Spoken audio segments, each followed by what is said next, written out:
교리학교 강의를 듣고 계문을 기자하면서 느낀 것을 얘기해 보라는 그문이 명을밭으로 이렇게 나왔습니다. 제가 20살 이쪽 저쪽 때부터 11년 동안 하루도 일기를 안 빼려고 쓴 적이 있었어요. 물론 뭐 생각하는 것과 감정 같은 것도 옮겨 썼지만 시간을 가장 제가 중요시한 적이 있었어요. 아침에 잠에서 몇 시에 일어났고 일을 몇 시에 시작을 했고 뭐 몇 시에 잠을 잤고 이런 것을 쭉 통계를 내는 바가 있었거든요. 제가 그때 생각했던 것이 세상의 모든 사람들한테 똑같이 주어지는 권리가 재산이 있다. 그것은 바로 시간이다. 내가 이 시간을 잘 활용을 하는 것이 잘 사는 삶이 아니겠냐는 생각을 했어요. 제가 일기를 썼던 것이 저는 일기가 무엇인지 모르고 썼어요, 사실은. 그런데 지금 와서 돌이켜 생각해 보면은 제가 배우고 싶은 향학열이 정말 화산까지 타올랐었는데 그것을 잠재울 수밖에 없었던 그 안타까움을 어쩌면 표출하고 분출하기 하나의 수단으로 썼었지 않냐 생각이 들어요. 근데 11년 동안 썼는데 크게 차이는 안 나더라고요. 그때 제가 같이 했던 것이 공책에다 줄을 긋고 계문을 기재를 하고 심고 올린 유물을 썼었어요. 근데 몰랐었는데 얼마 지난 후에 그것이 상시일겠더라고요. 근데 제가 그때 당시에 지금도 그렇지만 계문의 대의를 잘 몰라서 계문을 범할 수가 별로 없었어요. 그리고 또 제가 그때 당시에 그 계문을 범할 만한 그런 것이 사실 어쩌면 태생적으로 없었던 것 같아요. 그런데 제가 그 중에 가장 자신 있었던 것이 보통급 4조 술에 대한 계문이었었어요. 제가 오늘 그 말씀을 드리려고 하는데 제가 술을 마시지 않았던 많지 않았었기 때문에 한 번도 범하지 않았다고 자신 있게 얘기할 수 있었어요. 근데 제가 술을 마시지 않은 이유가 3가지가 있었어요. 하나는 저희 아버지가 약주를 잘 드시면 참 좋아하시는데 식구들 잠을 못 자게 해요. 뭐 폭력을 휘두르고 폭행하는 것이 아니라 많은 말씀을 그렇게 하시고 그냥 밤새도록 자면은 자냐 하고 깨워. 대종사님께서는 뭐 미친 사람 말에도 법문이 있다라고 하셨다고 하는데 저희 아버지도 한학자셨기 때문에 좋은 말씀 많이 하셨을 거예요. 근데 귀찮아. 정말 싫어. 그래서 법문으로 안 들려요. 그냥 한마디로 버르장머리하면서 잔소리만 하는 것 같아요. 지금 저희 아버지가 돌아가신 아버지가 이놈 새끼 아버지 흉보고 있네 그러신 것 같아요. 제 생각이 지금. 그래서 아이고 나는 술 안 먹어야겠다. 그 다음에 어머니께서 막둥아 너라도 먹지 마라. 제가 5남매, 6남매, 5형 중 막내인데 바로 이 형님 술을 못 잡으셔. 근데 그 돌아가신 3분 형님은 말 그대로 말술을 잡으셨다고 우리 그때. 그래서 어머니 말씀이 생각났고 또 원무리에 들어왔더니 계문에 연금없이 술을 먹지 마라 하더라고요. 그래서 안 먹었어요, 사실은. 근데 이제 객지 나가고 어떤 지금 대통령 후보가 말 많으면 실언을 한다고 저도 말을 실수했었던 것 같아요. 아마 그 주변 사람들이 나는 술 못 먹는다고 했으면 안 그랬을 텐데 나는 술을 먹을 수 있지만 안 먹는다고 아마 했었던 것 같아요. 자꾸 먹으라고 이제 첫 단추가 잘 못 구해졌어, 사실은. 그래서 저는 딱 한 잔만 먹는다, 술을. 한 잔 줘? 또 한 잔. 다음에 좀 큰 잔을 줘? 또 큰 잔? 한때는, 이거 자랑은 아니시, 제 흉이에요, 사실은. 한 병을 큰 그릇에 한 번 따라주더라고요, 한 번에. 다 마신 적도 있었어요. 그렇게 해서 이제 먹기 시작을 했는데, 제가 이제 술 먹은 역사 한 30년 좀 가까이 돼요. 근데 저는 단 한 차례도 저 혼자 술 먹어본 적이 없어요. 그래서 제가 우스갯소리로 우리 집은 술이 누가 안 오면 쉬어서 버려야 된다고 술을 안 먹는데, 제가 딱 한 번 먹은 것이 언제 먹었냐면은, 아내가 전주병원에 입원해 있었고 제가 손을 다쳐가지고 더 이상 안산에 있어야 할 이유가 없었어요. 그 전까지만 해도 사실 제 삶의 황금기를 구가했던 것이 안산이었기 때문에 떠날 이유가 하나도 없었어. 그런데 불과 얼마 사이에 있어야 할 이유가 없어졌어. 그래서 내려가야 되냐 어찌다가 잠을 못 잤었어. 한 3일 고민하다가. 그래갖고 냉장고에 술이 한 병 있었는데 그걸 마셔봤어. 반병 정도. 아무 느낌이 없어. 한 병을 다 마셔봤어. 그래도 느낌이 없어.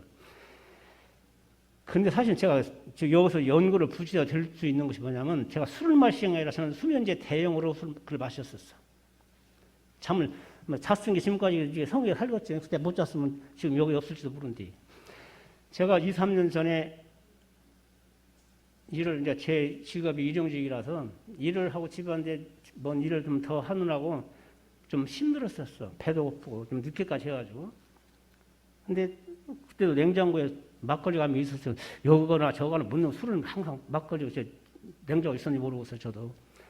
그거를 먹으려고 내놓고 생각을 했어요. 이제 사막병진이라고도 보고 뭐 사막병진이 별거 아니라더라고요. 온전한 생각으로 취사하는 것이 사막병진이라고 그러면. 이것을 마시고 내가 지금에 대한 힘들고 배고픈 것이 그대로 이어진다면 다음에 안 먹겠지만은 마스크 벗겠습니다. 이걸 마시고 힘든 것이 없어졌다. 또 배고픈 것도 없어졌다. 그러면 다음에 또 먹을 거 아니냐. 그 다음에 또 먹고 그 다음에 또 먹고 또 먹고 또 그러면 나도 그때는 어쩔 수 없이 술에 대한 자정력을 내가 잃어버릴 거 아니냐 해서 이제 안 마셨어요. 그리고 제가 그때 저를 꼭 안아줬어. 너 참 장하다. 잘 있어. 그 정도로 술을 이제 혼자는 안 마시는데 이건 핑계 같지만 어울리면 제가 술을 좀 마셔요. 근데 제가 그 마시면서 가끔씩은 첫 번째 저와의 약속을 지키지 않고 있고 또 어머니의 말씀을 거역하고 있고 물론 계문도 범하고 있고 그러면서 마시는 맛이 사실 안 마시는 것이 아니라 근데 지금은 제가 술을 마시는 맛이되 이 술잔 위에다 어머니 말씀을 띄워놓고 마셔야겠다 저 맛이야 사실은. 그래서 그래서 그런지 몰라도 어떤 분들이 저보고 술을 예쁘게 마신다고 그래요. 고상하고 요염하게 마신다는 것이 아니라 술 먹고 나서도 크게 다르지 않는 언행을 한다. 그런 의미로 제가 받아들이거든요. 그래서 제가 이제 이 말을 해야 꼭 해야 되는데 그 말은 이제 애끼놓으려고 그래요. 제가 이제 그 계문을 귀지하면서 잘 들어가다 딱 그 계문이 걸리면은 멈추고 쓸 수밖에 없어. 그 전까지만 해도 무슨 연구가 있는가 없는가 물론 계문 기지를 안 했었지만은 그리고 지나갔는데 그 계문을 기지하면서부터는 어떤 이유로 술 마셨던 간에 나는 연구 없이 술 마셨다고 이제 기준을 잡아놨어요. 그래서 내려가면서 탁 적다 거기에 딱 걸리고 내가 꼭 기지해야 되나 그런 많은 반성도 하고 그래 왔었거든요. 근데 이제 해도 바뀌고 나는 생각하는데 제가 이제 그 나름대로 방법을 찾아놨어요. 찾아놨는데 이 자리에서 그 말씀을 드려야 하는 것이 다 마땅한 것인데 제가 그 말씀을 애끼놓으려고 그래요. 주변에서 그걸 또 빌미 삼으실까 싶어서. 교무님께서 10분, 15분 얘기하셨는데 지금 10분이 다 왔네요. 그래서 이제 그 술에 대한 건 제가 준비를 좀 한다고 했는데 막상 나오니 말이 안 나와요. 순서가 없어져 버리고. 그래서 그것은 그만하고 술에 대한 것은 이번에 그 계문을 기재하면서 상당히 새로운 생각을 했다는 것을 말씀드리고 그 또 일주가 연구 없이 살생을 하지 말라고 하잖아요. 근데 제가 저희 집에 보면은 어디서 들어왔는지 거미 같은 것이 들어와요. 가끔씩. 그럼 저는 그것들을 조심히 잡아서 밖에 던져주거든요. 나가서 죽고 사는 것은 네가 알아서 하고 나는 너를 죽이지 않겠다. 근데 제가 유일하게 어떻게 하는 것이 독사를 만나면 제가 그걸 해왔었어요. 근데 지난 여름에도 어떤 그 복숭아나 과수로서 이러다가 독사를 만났어. 그래서 미안하다 하면서 어떻게 했어요. 그런데 마음이 안 편해요. 그래서 교무님께 전화를 올렸어요. 그럼 제가 이렇게 이 독사를 어떻게 했는데 이것이 연구가 있는 것이에요, 없는 것이에요? 교무님께서 하신 말씀이 보통 사람들이 그렇게 했다면 연구가 있다라고도 할 수 있지만은 당신한테는 연구가 있다는 얘기 못하겠다. 그래도 그동안 그 수십 년 동안 이 신앙생활을 해온 사람이 그것을 그렇게 했을 때는 정말 그 다음 생에는 만물을 해치지 않고 도움을 주는 몸을 받게 해달라고 기도를 하고 어떻게 했으면은 그것은 연구가 있다라고 볼 수 있는데 그 말씀 듣고 제가 이제 또 그 연구에 대한 기준이 달라진 게 뭐냐면은 그 후에 서너 번 독수하고 마주칠 때가 있었으면 멀리 가서 막 벌초고 이럴 때 그때는 그냥 지나쳐 버렸어요. 왜?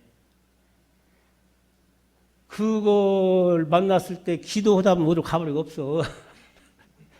그러니 차라리 그냥 무심코 지나가버리자. 뭐 무관사의 동어지마라 말씀드렸는데 차라리 그냥 지나가버리자 하고 이제 그렇게 후부터는 제가 그 독사에 대한 생각을 바꿨어요. 잘한 것이 잘못인지 모르겠어요. 그리고 제가 다음 또 여름이 되면은 독사를 만날 날이 있을 수도 있는데 제가 우스갯소리로 그런 생각을 했어요. 그때는 내 독사들한테 문자를 보내려고 그래요. 야, 너 내 주변에 나타나지 마라. 이제 제 107년도 계획이라고 한다면은 저는 특별한 계획은 없어요. 사실 지난번에 말씀드렸듯이 제 삶의 만족도가 99%인데 굳이 다른 계획을 세울 것이 없어. 오늘 지금 살고 있는 이 모습 이대로 가는 것이 저의 계획이라고 생각하고 살거든요. 이제 저는 좀 다소 건방지지만은 자신 있게 말할 수 있는 것이 지금 원기 106년도 그동안에 많은 분들이 대종사님의 법운을 입고 가셨지 않고 지금도 많은 분들이 대종사님 법의 은혜를 입고 살으신다 생각 드는데 저는 자신 있게 할 수 있는 얘기가 제가 최대의 대종사님이 법을 펴신 이후에 제가 최대의 수혜자가 바로 나다라는 생각을 해요. 건방질 수는 있어요. 근데 제가 그렇게 생각하는 만큼